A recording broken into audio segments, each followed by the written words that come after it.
Hey guys, Mark Bennis here, and I've got some research on Pokemon music that I'd like to share with you guys today. So, I actually gave this presentation last month at the North American Conference on Video Game Music, but I wasn't able to get it recorded because I'm from New York and the conference was in Texas, and I did not have the space to bring all my gear. But hey, then I thought, but I want to share this because this stuff's cool and I love talking about it because, if I love researching about it, I hope I like talking about it. But that's besides the point. I couldn't share it with you guys, so I thought, why not just give the talk again? And it's a win-win because I like talking about it, and hopefully you guys will like the work I've done. So, yeah, enjoy. So, Loops Within Loops, a modular approach to mystery in Pokemon Red and Blue. Pokemon's a series known for its catchy town themes and cute critters like Pikachu, the yellow mouse that you've probably seen before, but it also has some of the creepiest and most mysterious music that I've ever personally encountered, and I thought this would be the focus of our discussion today. But we're not just going to talk about mystery, we're going to solve one. The composer of Pokemon Red and Blue, Junichi Masuda, pictured down there, he wrote music that perfectly fits the eerie atmosphere of the game, and as we'll hear soon enough, so that begs the question, how did he do it? What techniques did he use to make his music sound so strange? I don't know about you guys, but I am no detective, so I thought we'd call in the professional. I doubt I would trust him on a case of my own, but he'll help us in a few slides, so keep an eye out for him. So, our investigation. We're going to approach this by first discussing loops. I'll bring up relevant research and introduce a complex structure that appears in Masuda's music. Next, I'm going to use the concept of modularity to help us analyze these structures. And no, this has nothing to do with lure modules. Sorry, guys. Then we're going to use our tools to examine two pieces, Lavender Town and Pokemon Mansion. You guys might know them. And finally, we're going to reference some music cognition to connect the dots and solve our mystery. So first off, what is a loop? Simple question, but as gamers we encounter all sorts of them, but the type that I like to focus on today is a segment of audio that repeats endlessly. Masuda's music is built upon this basic concept, but let's take it a step further. One scholar, Karen Collins, has introduced terminology to help us analyze loops with complex horizontal structures. Macro loop here refers to our overall piece, while meso loop and micro loops, shown as the ovals and triangles in this diagram, are smaller repeating elements in the piece. Think of this example here as a graphical representation of an AAB loop, where the ovals are 4-bar phrases. On the other hand, composer Winifred Phillips has written extensively about loops that use this technique called vertical layering. In this system, we can divide a loop into multiple synchronized layers, with each containing their own instruments and musical material. By doing so, we can treat each layer independently, and for example, we could dynamically fade them in or out as the game's states change. However, the type of loop that appears in Masuda's work is a combination of these two structures, what I call a nested loop. It is a multi-layer composition where each layer has a unique macro loop.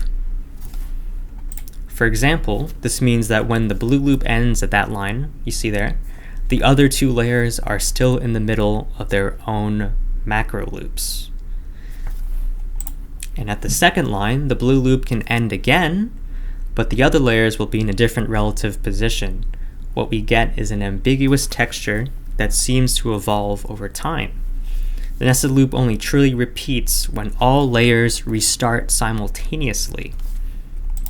If we take the red to be 4 bars, the blue to be 3, and the yellow to be 2, then the nested loop would repeat every 12 bars, or the least common multiple of the 3 numbers. Thus, this nested loop contains 3 independent macro loops, literally loops within a loop. That's where my title comes from, obviously.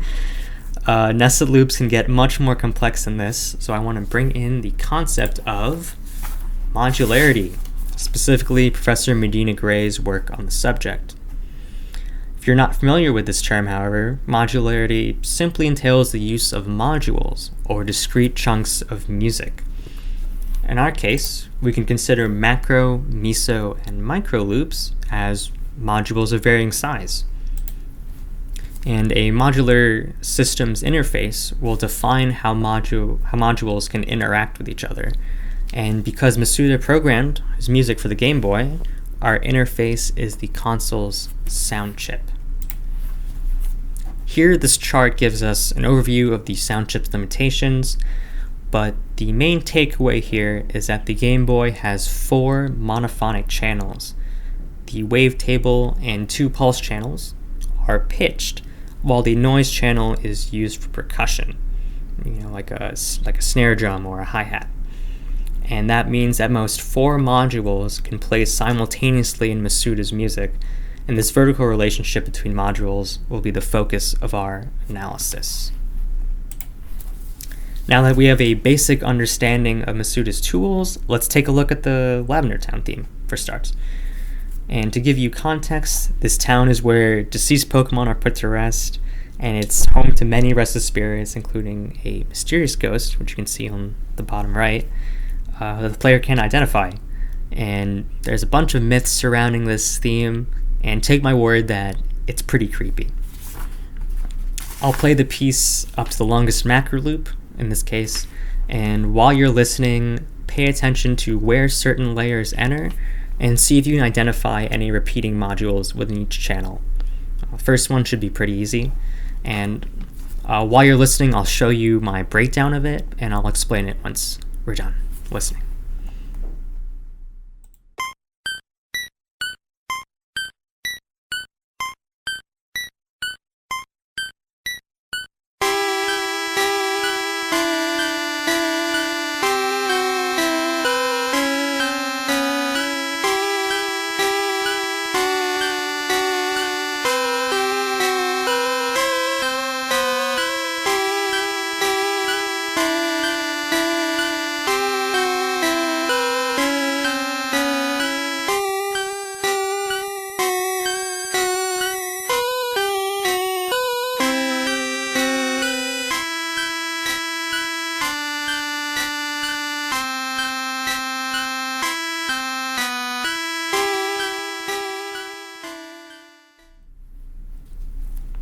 So, like I said, this is a graphical representation of Lavender Town. The pulse 1 enters with 4 repetitions of a 1-bar loop, while the other 3 layers enter at measure 5. The noise channel has the shortest macro loop at a half bar length, while the pulse 2 and wavetable channels have longer macro loops built out of smaller repeating modules, that being the M2A and the M3A, M3B that you see down there. I'd like to compare the middle 2 layers using the concept for modularity called disjunction, which is essentially a measurement of how much 2 modules conflict with each other. We'll see that the pulse 2 and the wavetable channels use a vibrato effect, but in polar opposite ways. The pulse 2 oscillates slowly with a large depth, resulting in an out-of-tune sound. I'll play that for you right now.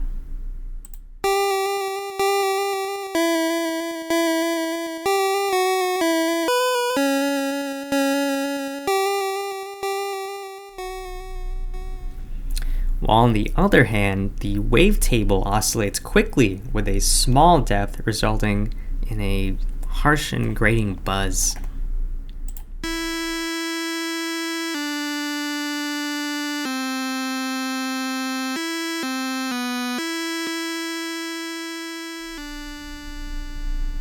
Even alone, they don't sound too pleasant, but together, when you combine them, you get a very strong and constant source of disjunction, which I think perfectly describes the creepy feeling of the piece.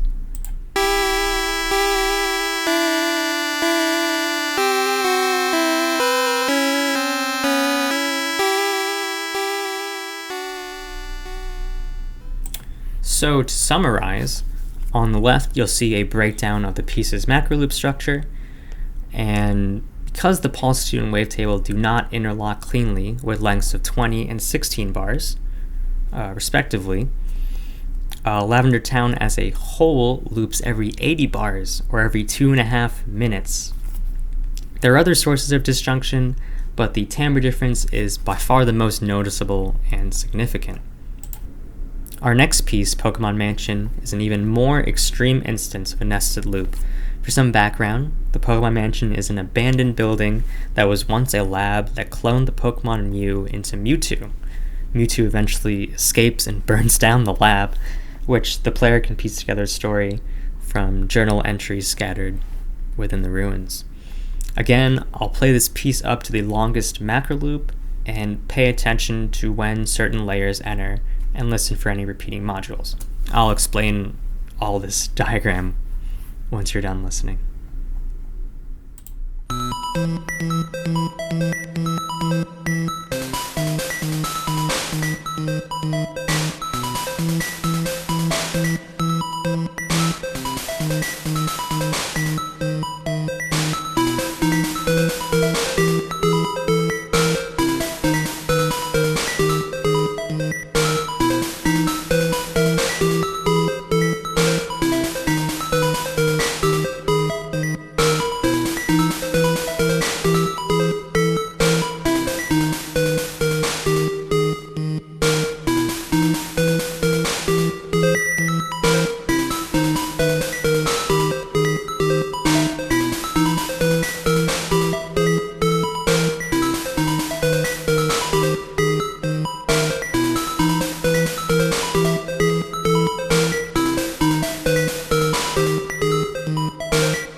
We see that the piece begins with the pulse 2 repeating a short module, M2A, while the wavetable repeats a slightly longer module, M3A.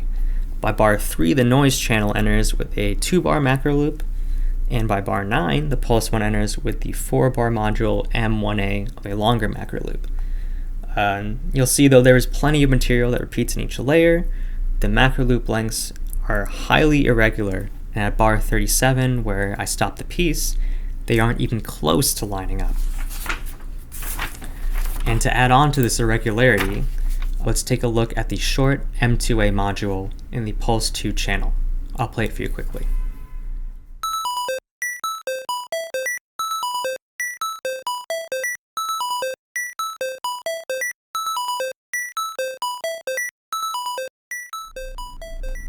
We see that the module length is uneven at 1 5/16 bars long, and the contour is just as erratic. The first half stresses the strong beat of 4/4, while the second half stresses the weak beats. And because the module length is so irregular, these accents occur in all parts of the beat over numerous repetitions. Now compare this to the 4-bar module in the wavetable.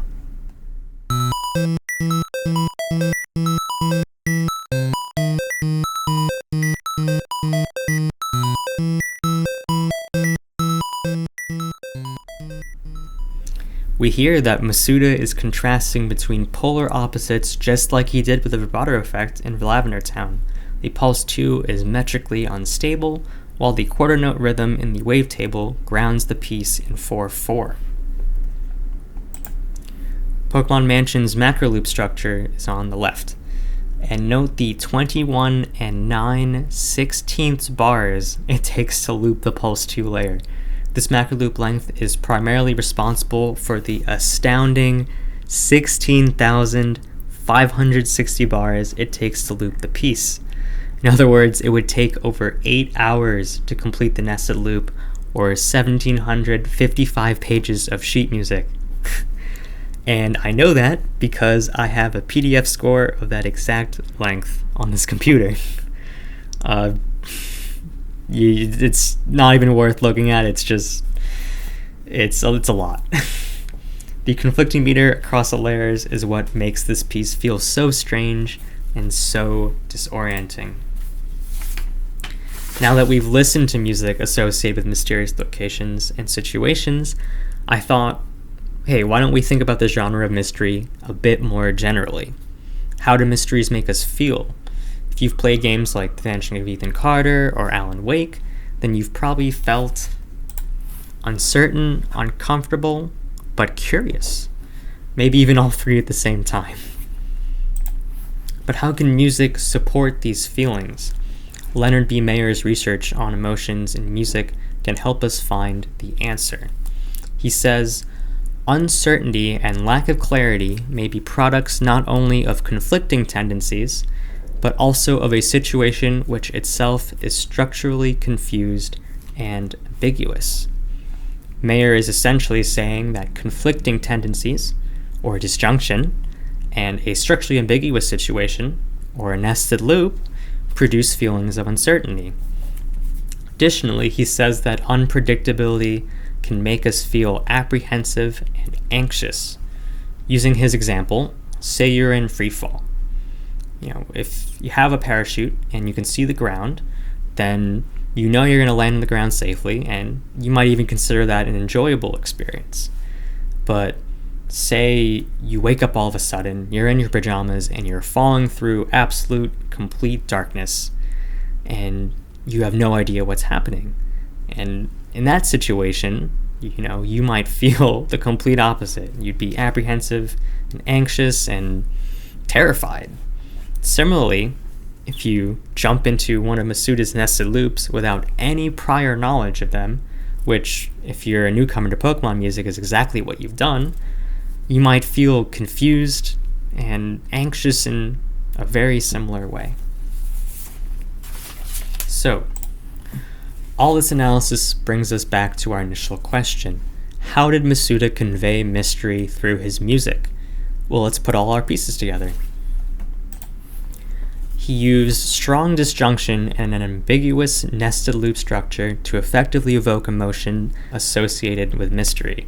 I can't speak for Masuda, but I hardly find it a coincidence that calculating his macro loop lengths and deciphering his overall structures feels like we're solving a puzzle that he hid within the game. My theory is that he created nested loops because they are a musical representation of mystery. His unpredictable music makes us feel uncertain, uncomfortable, but ultimately curious, just as an actual mystery does. What can we learn from Masuda's work here? First, nested loops represent optimization in every way possible. The composer can write a large amount of music using little material. The game developer can implement long loops without breaking their memory budget, and the player won't tire of the music as quickly because of all the variation. Nested loops by nature are made up of modules, so the analytical methods of modularity apply seamlessly to these works. And finally, the two pieces we analyzed are just the tip of the iceberg. Neither of them are dynamic in the sense that player action cannot affect their structure. What if each layer could fade in and out, adapting to the game's state? What if each layer has multiple instruments, each with their own repeating modules? There are so many possible directions and applications for this research. Whether you're a composer, a scholar, or just a really big Pokemon fan, which I am.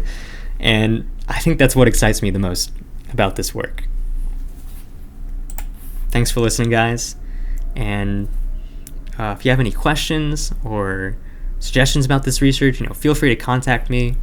I'm just getting into the musicology scene, and I love it. I love doing this kind of work. And if there's anything else you guys think I should talk about or expand upon, I'd be so happy to do that.